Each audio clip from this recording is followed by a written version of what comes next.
Hello and welcome back to my channel. My name is Ali and here I just talk to myself about books and then someone, maybe you, may or may not watch this at a later date.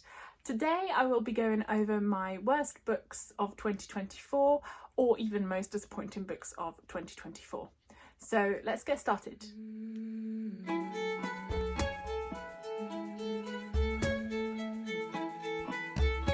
Okay, so I've mentioned in a previous video that I actually had a really good reading year in 2024 in both quantity and quality. However, having read like 160 books plus in the end, there were undoubtedly going to be some that I did not 100% like, was disappointed in, or just hated. Turns out there isn't actually that many. I've managed to narrow it down. There's not more than 10, which statistically is pretty good going. I'll start off with the ones that I really did not like. I'll go over kind of a couple of the DNFs that I don't really have opinions on because I didn't finish reading them, and then I'll also go over some of the ones that I didn't necessarily dislike but I was disappointed in. So let's go. So it will come as no surprise, because I have mentioned this book before, that by far the worst book I read in 2024 was The Coven by Harper L. Woods. This came as part of one of the FairyLoot Romantasy subscriptions. It was a stunning book, I will give it that. Like, the edges were beautiful, the hardcover was stunning, like the design was wonderful. I was a little bit dubious when I read the blurb, I think in one of those videos, because I think it was like what sounded like a student head teacher romance. So I was already a little bit like, However, I then read it and I ended up hate reading it, because I actually probably should have DNF'd it, but I just couldn't, because I don't know, I had so many feelings of anger that I just needed to finish it. And also to be able to talk about it, I wanted to like kind of know the full story. So essentially The Coven is the story of Willow. Willow is the daughter of two witches, let's call it, which is something that should not have happened, and she has been raised her whole life to be a weapon against the Coven by her father. The Coven are what it sounds like, a coven of witches, and they also oversee this like prestigious academy where like people are taught their powers, etc. She now wants to protect her younger brother from the Coven, so she ends up accepting a place at Hollows Grove University, and she is picked up by this head teacher character who is actually like a, I don't know, thousands of years old demon called Alaric Grayson Thorne, which is like the worst name ever. I mean, I do like the name Alaric, don't get me wrong, because it's like the guy from Vampire Diaries. However, it's also just like if you had to pick any name for that character, like that would be it. But anyway, so he's this headmaster who also, as I said, he's like thousands of years old but behaves like, I don't know, a late teenage boy, because I don't know, he has like zero personality and or character. But anyway, so essentially she ends up going to this university to try and find the bones of her ancestors, which will allow her to reclaim the power that is her destiny, as well as the other powers that she has. I hated this book. I literally can't, I don't even know how it was published. I'm sorry, I feel terrible saying that, because obviously someone's like, you know, put a lot of time and effort in writing this, but I feel like there are better books that haven't received publishing deals, and I just don't know how this one did over those ones, because it was just so bad. Like, there was no character development to speak of. The only characters you actually follow are Willow and Alaric. The other characters are just like little props that pop up every now and then who have zero personality, and you don't know anything about them, and then all of a sudden they're like best friends, and it's like, I don't even remember who this person was. There's very like, actually it's not even foggy, there's definitely like consent issues when it comes to like the smut scenes, and the spice is like not good, and he 100% essays her, like he assaults her. I will not hear another word about it, and yeah, it's just not good. The ending also, it ends on a cliffhanger, but it's like, I don't care to find out what happens next, because it's just not a good cliffhanger. And I don't know what else to say about this book. As you can tell, I'm very worked up already because I just disliked it so much.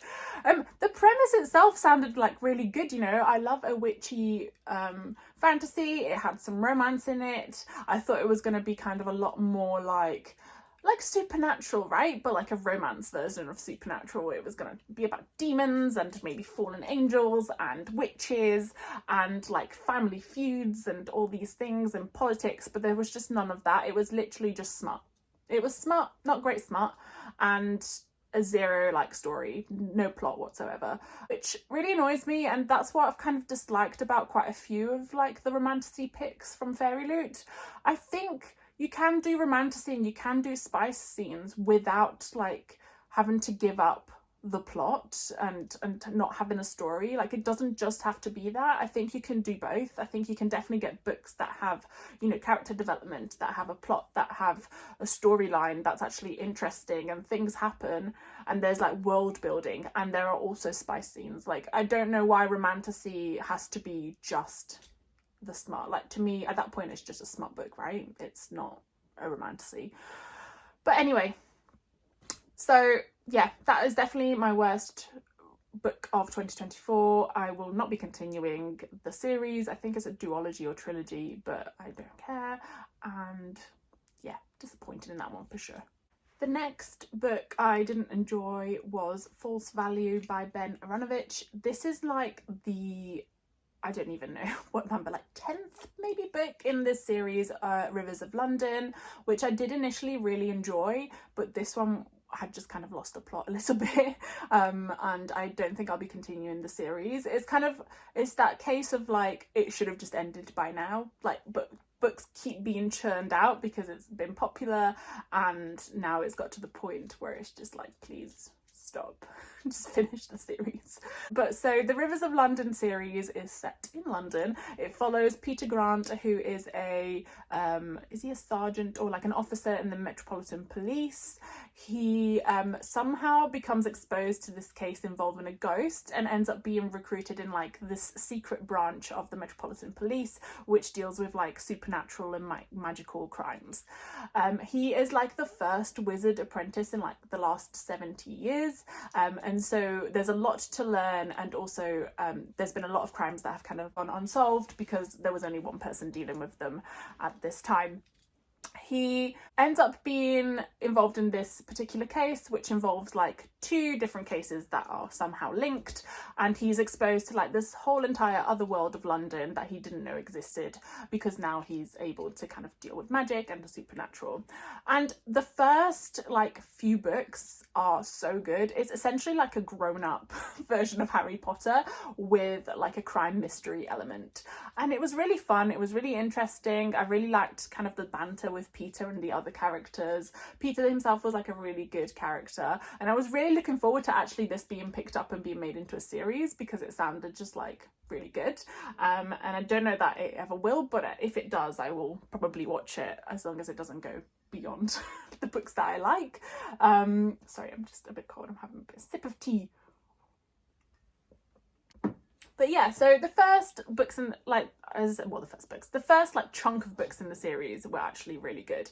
This one was just, I don't know anymore. It just got really formulaic. I didn't really care about the characters anymore. To be fair, maybe it's because I waited quite a while to read this one after having read like the one before, and I kind of have forgotten about a lot of the characters, and so I just wasn't in that world anymore. But I just didn't enjoy it. It wasn't necessarily bad, but it just wasn't good. So again, probably one of my worst, well, not probably, it was one of my worst reads of 2024. The next book that I want to talk about is yet another romantasy pick from Fairy Loot, sadly.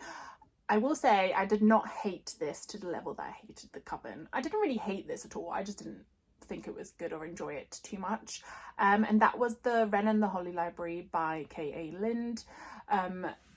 Again, stunning edition. I was very sad to get rid of it, and I have kept the print that came with it. So it was meant to come with like a reversible dust jacket, but they had issues with the publisher or the printing, and it was kind of sent out without it. So then they sent a print of the art that had meant to be on the reversible dust jacket in the following subscription box. So I have kept that because it's stunning and it's foiled and I do like it. Like the art is beautiful and I will not fault the artists for that. But the book was just really below mid, I would say. So The Wren in the Holly Library is a book based on Beauty and the Beast. So it's kind of like a dark romance Beauty and the Beast retelling. It follows a girl called Kiss. I have no idea how to pronounce that name. Kiss. And it's set in a world where, like 13 years ago, monsters came out, took over the world, etc. There was like loads of wars, and now like a treaty has been reached. Kiss is a very talented thief and is hired to break into this library to retrieve an item, not knowing that the person who the library belongs to is a monster. He catches her and she's now technically broken the treaty because she has entered the home of monster with, you know, illegal intentions, let's call it. However, instead of kind of like breaking up this treaty and things, he decides that he wants to make a deal with her. He will let her live, he will let her like leave eventually if she helps him out. And yeah, again, the premise was good. I like Beauty and the Beast. I thought there was going to be more character development. It's kind of like an urban fantasy already, which is not like my favourite fantasy setting. I'm definitely more of a kind of old-fashioned medieval style horses, arrows, that kind of vibe for fantasy. However, I can definitely get beyond it. But there was too much like insta-love, insta-lust for my liking. I really like the slow burn and the slow build when it comes to romance elements, and this had none of that. It was just like, phew, get going right from the beginning. And again, it lacked world building, it lacked character development, and I literally don't remember a single thing that happens in this book. So make of that what you will. Again, maybe it's just me expecting too much of romantasy books. I really think you can do romantasy better than this. I think there's a lot of focus on the romance side, but as in not even just the romance, like the smut elements, and it just doesn't give any space for anything else to be developed, and that just makes me sad. So yeah, definitely another book that I did not enjoy this. Next, I have a book that I ended up DNFing, but DNF'd because I disliked it so much. Like, I just couldn't keep reading. I will caveat with the fact that I read the indie version before it was traditionally published. So this has now been traditionally published, and I've heard that it's maybe better now that it's been edited properly. But that is Fear the Flames by Olivia Rose Darling. Again, this sounded like a really good premise. So it follows Elowyn, who is like the princess of a place called Imarath. She is linked to dragons, and she has had to kind of go underground because of like a war going on with an enemy kingdom, and has kind of created this underground kingdom that she's now the queen of. And she is trying to take on I think the current regime or something, whatever, to get back into like kind of being the queen, etc.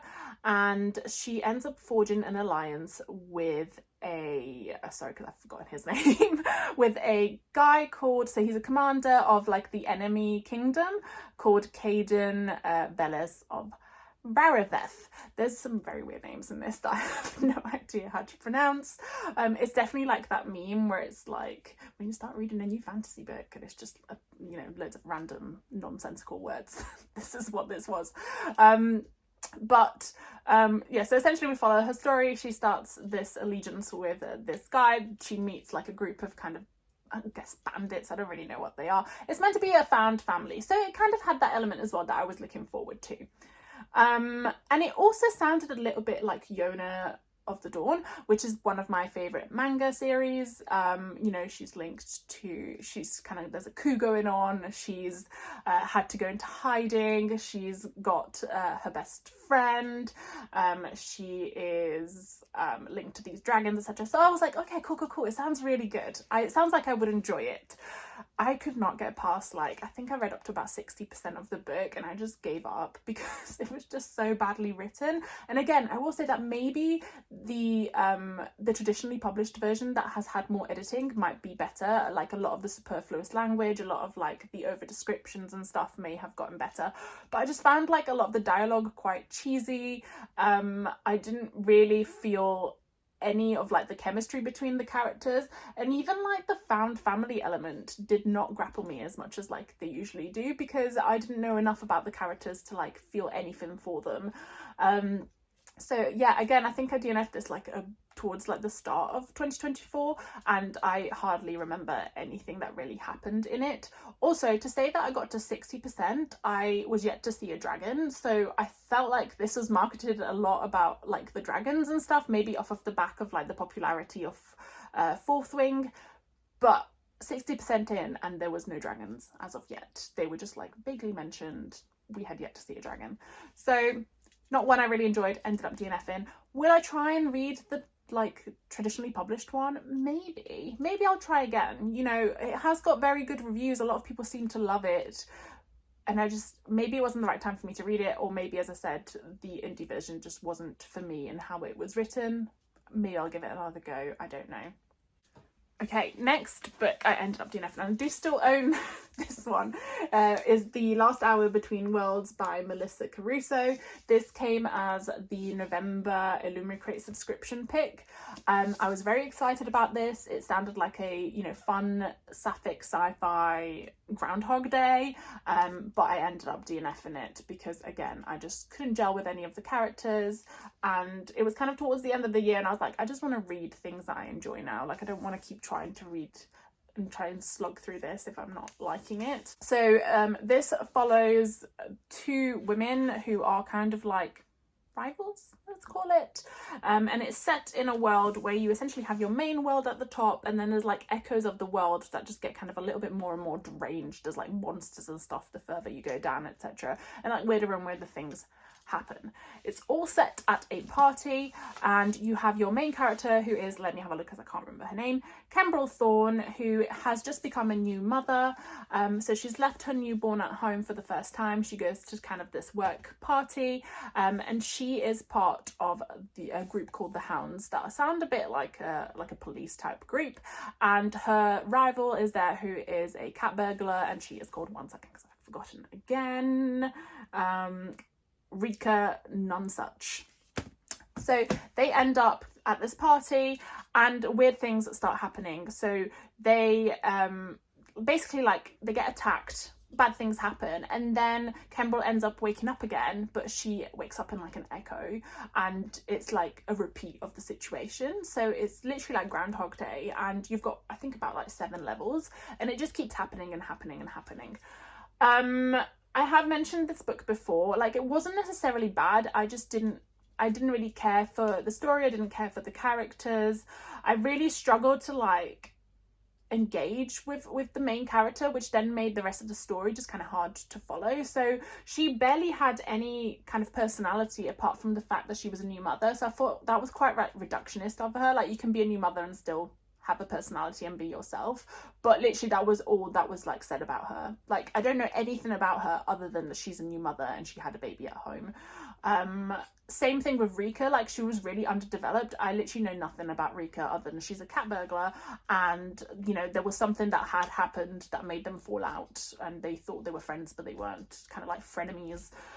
And yeah, I don't know, I just didn't like it, which is really sad because it's like a super stunning edition, and I love the hardback. Like, it reminds me of like the bit in Stranger Things when they go to Vecna's world. That's all red, but this is like, you know, beautiful. And you can see like here basically is meant to be like all the different like levels, iteration of the party, and the art inside is stunning as well. So here you see, but yeah, so again, not one that I particularly hated. I just didn't like it and I ended up DNFing it. Might give it another go at some point. Maybe, again, it wasn't the right time for me to read this, but we shall see. The next book I ended up DNFing was Miss Austen by Jill Hornby. This is a book I received as part of another subscription that was meant to be based on classics. So obviously this one's based on, you know, Jane Austen, and it actually follows Jane Austen's sister Cassandra. So this is set kind of maybe like a few years after, or maybe like decades after Jane Austen has passed away. So like 1840s England, and follows Cassandra's story. And then it's kind of told in a retrospective manner via the use of letters that have been written between the Austen sisters. Not a bad book. I just didn't really gel with it, and I wasn't interested, and I had other books to read. I have so many books to read that I just couldn't keep reading it. I did used to be really bad with DNFing books, and I would never ever DNF a book, but it got to the point where like I was so slow at reading it because I wasn't interested, that I was like, I could just be spending this time reading other books. So I ended up, you know, just giving it up. It's not one I think I would try to read again. I don't remember anything about it, and it just wasn't kind of my type of literature really. But I'm sure it'll be somebody's. You know, it does tend to have like, it's got quite good reviews on Goodreads and on Google and on a lot of the different platforms where reviews are posted, but it just wasn't for me. And the last book I DNF'd that I have spoken about before as well was American Psycho by Bret Easton Ellis. I was quite upset about this one because I really wanted to read it. Like, I really enjoyed the movie.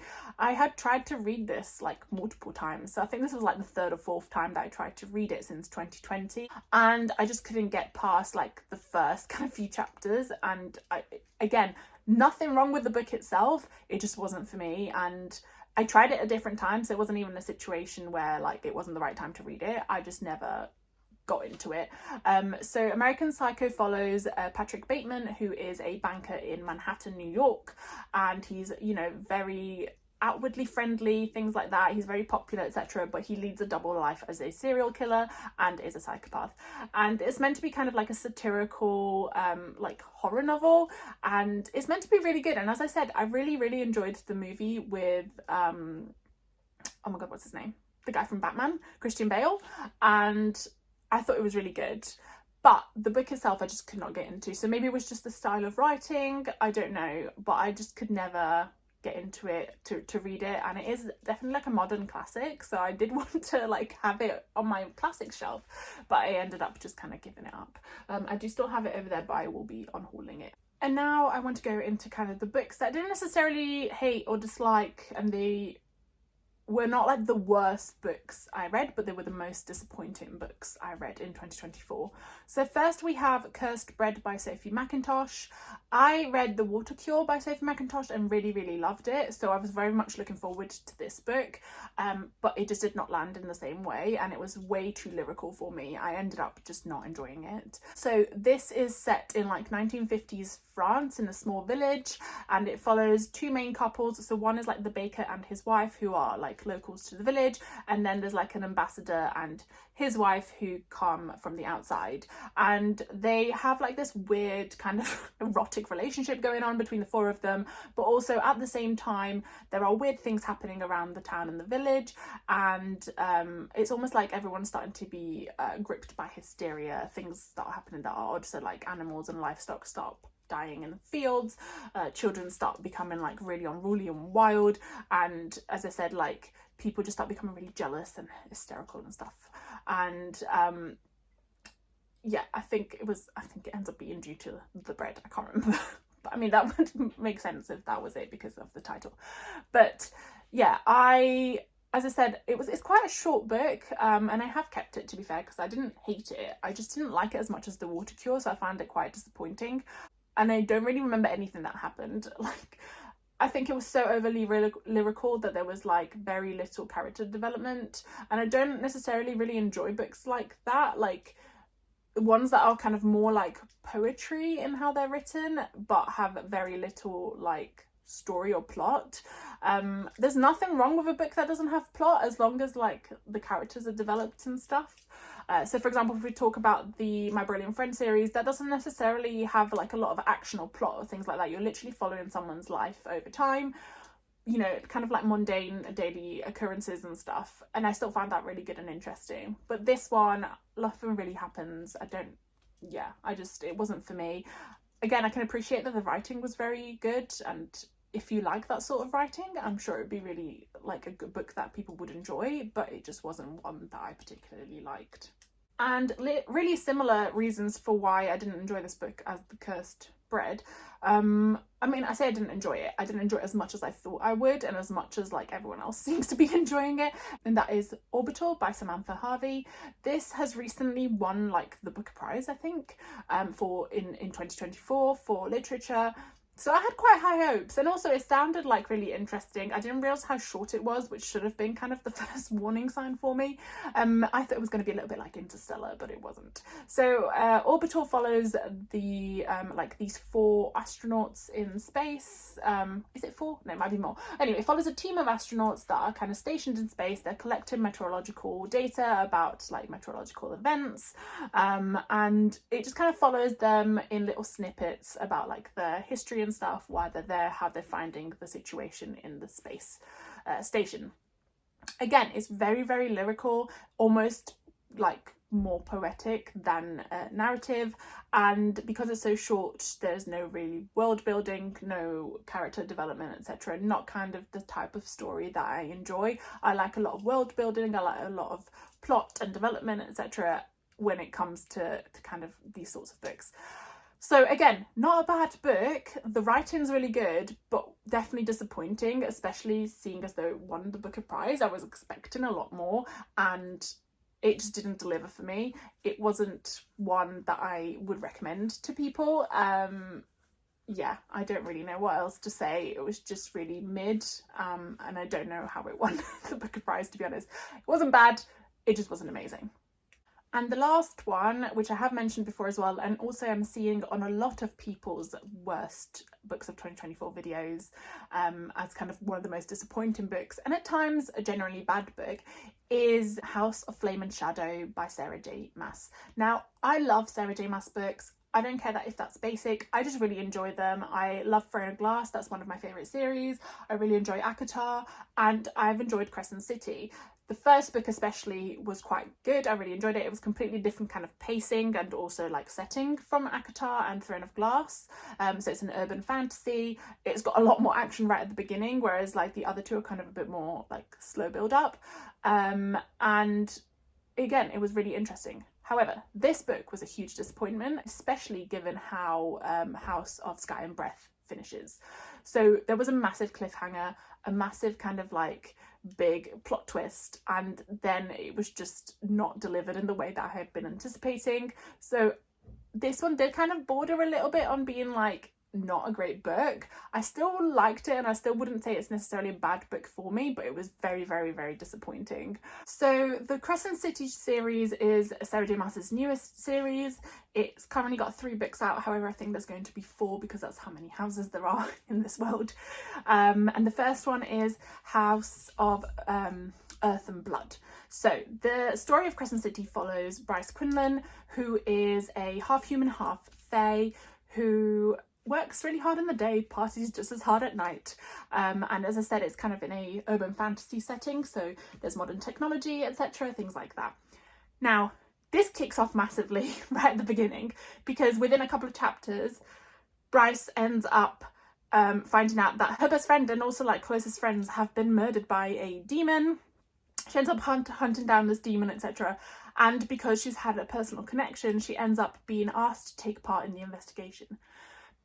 Alongside that, she is paired with a notorious fallen angel called Hunt Athalar, who is under the power of the archangels. He's kind of like been enslaved, etc. And as I said, he's quite notorious. He's got like really strong powers, and he almost looks like a shadow of death. I can't remember what they call him, but something similar to that.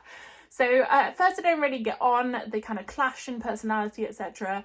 And they end up having to work together to help solve this mystery of who killed Bryce's friends, as well as like what is going on in the kind of underworld of the city, which is called Lunathian. There's a lot of like different groups of people. It's very kind of like paranormal type urban fantasy, rather than the usual like just fae and humans. So there's other kinds of like not monsters, but like there's other kinds of civilizations. So there's like mermaids and all these other things, and again, it's really good. It's really fast paced, quite a lot happens. Same thing for House of Sky and Breath, which is the sequel, and this one does have a lot of like so this third book, House of Flame and Shadow, does have a lot of like things going on, but it almost has too much going on. Like there's a lot of plot holes, there's a lot of kind of like different characters that are kind of just left like alone. You're just like, okay, who is this again? Like, where have they gone, etc. I will say that Rune was probably my favorite character in House of Flame and Shadow, and Bryce just got really annoying, which again isn't great when that's the main character. It also made me quite sad because I did really like Bryce in the first book and the second book as well. However, in this one I felt she wasn't very nice to like her friends or Hunt, and yeah, I just didn't really enjoy. I was very disappointed. I don't really want to do the main spoiler, but there's a very big reason for why I didn't like how this book turned out, given how the previous one ended. I just felt like there were characters there that I had previously really liked that were just like characterized completely differently, and again, that might be because it was from a different POV, I don't know, but I just felt like so much more could have been done with this book. And also it's kind of annoying that like literally basically there's this whole massive build up of like you know, needing to beat this like higher being, etc., and it's going to be really hard, and then it ends up being that the solution's quite straightforward and it's just over really quickly, and then you're like, oh okay, but we've taken like 3 books to get to this point, so what? And also now I'm like, what's going to happen in the next book then? Because there is going to be a 4th book, as Sarah J Maas has said herself, and I just don't know where it's going to go, because it's almost like this is kind of tied up now. I don't really know what the next step is going to be. However, saying that, I am still a Sarah J Maas fan, and I will continue reading anything she puts out. I'm very much looking forward to the next ACOTAR book, which is going to be the next one she releases, and I think she's also writing another series which is kind of linked but not, and I think it's going to follow the Asteri, or that's kind of like my idea of it, because just the way it's described is meant to be like these ancient beings, and I think that's what it's going to be. But yeah, I was hoping we'd get some news about like either ACOTAR 6 or, I don't know, maybe the paperback of House of Flame and Shadow, because I'm still waiting to kind of complete my collection, but neither of those have been announced yet. However, a special edition, which I'm sure loads of people have seen aren't looking so special, of ACOTAR has been released and has been announced for 2026, and it's just, again, very like low effort, so it's just got like black sprayed edges and an all black cover, and again, I would like that because it would like match my Throne of Glass series more, but equally like it's just, I don't know. Like, please, can you just like give us any news about the new book instead of just continuously churning out new editions?